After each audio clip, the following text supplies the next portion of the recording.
Hello scientists! Today we are going to talk about what does it mean to observe an object, and then after I'm done observing that object, how do I write about it? So we'll start with the keyword observe. What does it mean to observe something?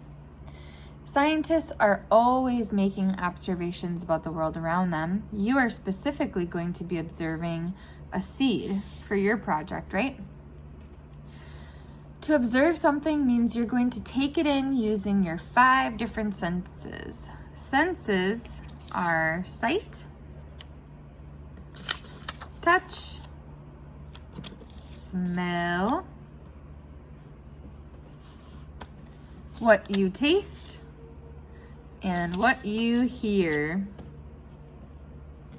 So of these 5 senses, you're actually mostly going to be working with 3. Because taste would not be a good idea. We don't want to taste our seed. It's not that kind of a seed. We want to grow with our seed. So we're going to pull away taste, and you can save that for different science observations you make. And we're going to pull away here because although there are noises that happen while a plant is growing, you probably won't be able to hear very much because it happens very slowly, very quietly. So taste in the sense of hearing, we are going to pull away. And we're going to be focusing on sight, touch, and smell for our observations of the seed. Now, I don't want to steal all of your ideas, so today we're going to work together to observe something different than the seed, just so you can get an idea of what you will be doing with your writing about your greenhouse. We're going to practice this with a little sticker cricket. What do you see when you observe this sticker cricket? I'm noticing that it has 6 legs. 2, 4, 6, yep, 6 legs. It has, it's like an oval shaped body. Oval shape. See how specific I'm getting about what I see? It has antenna.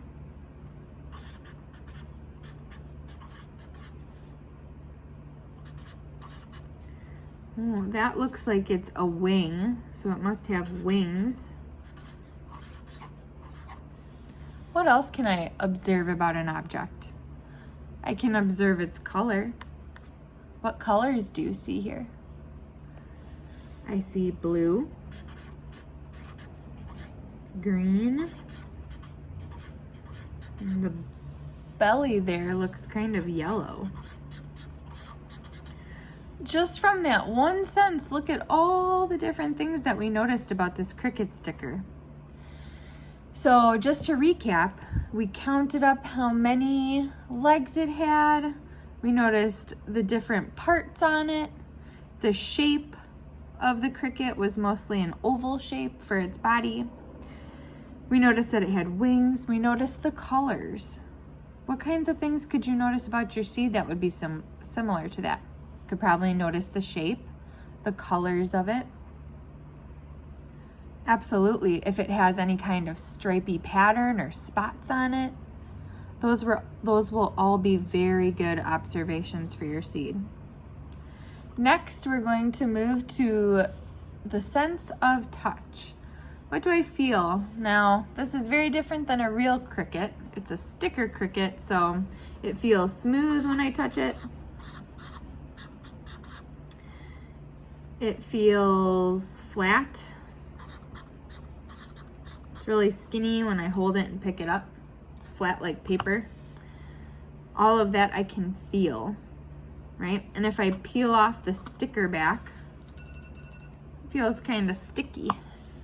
So I can even write down sticky. Now I'm going to observe the smell. I don't smell anything. This sticker isn't one of those scratch and sniff ones.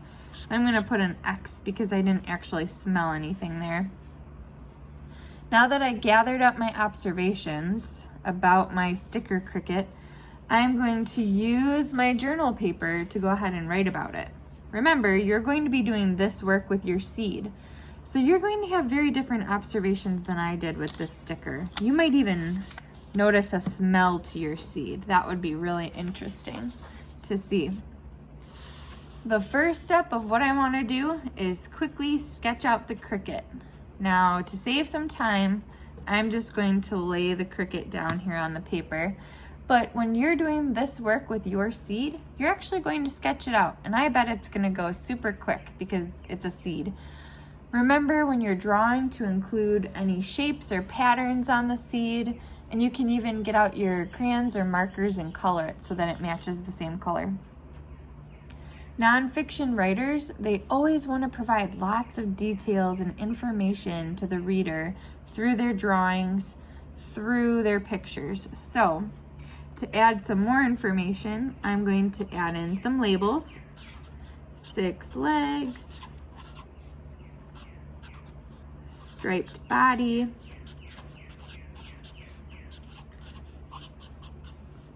whoopsies. Can draw a label to the antenna. Before I'm even writing my full complete sentences of my observation, I've already provided the reader with so many different details.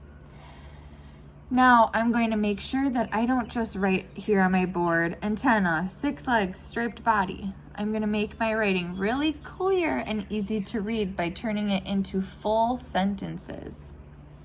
So I will make sure to start off by saying the cricket, and you'll probably begin your writing by saying the seed or the plant if it starts to grow already.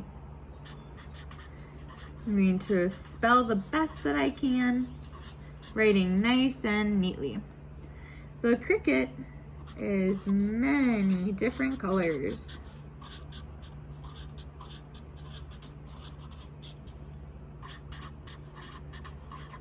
Including blue, green, and yellow.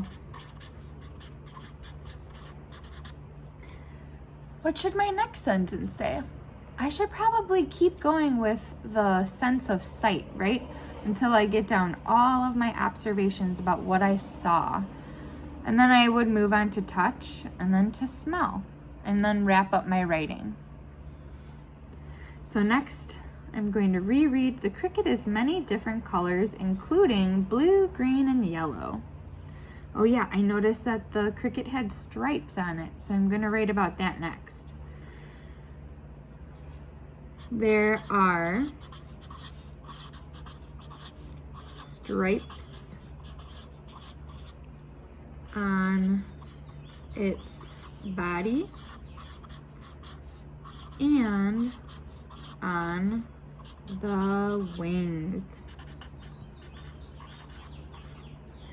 I would make sure to keep writing until I filled up every single line with all of my observations, everything that I noticed. I don't want to miss a detail. So push yourself, writers, to do your best nonfiction writing piece you can about your greenhouse. I'm looking forward to hopefully seeing some of your pictures of what you wrote, and keep working hard. I'm so proud of you.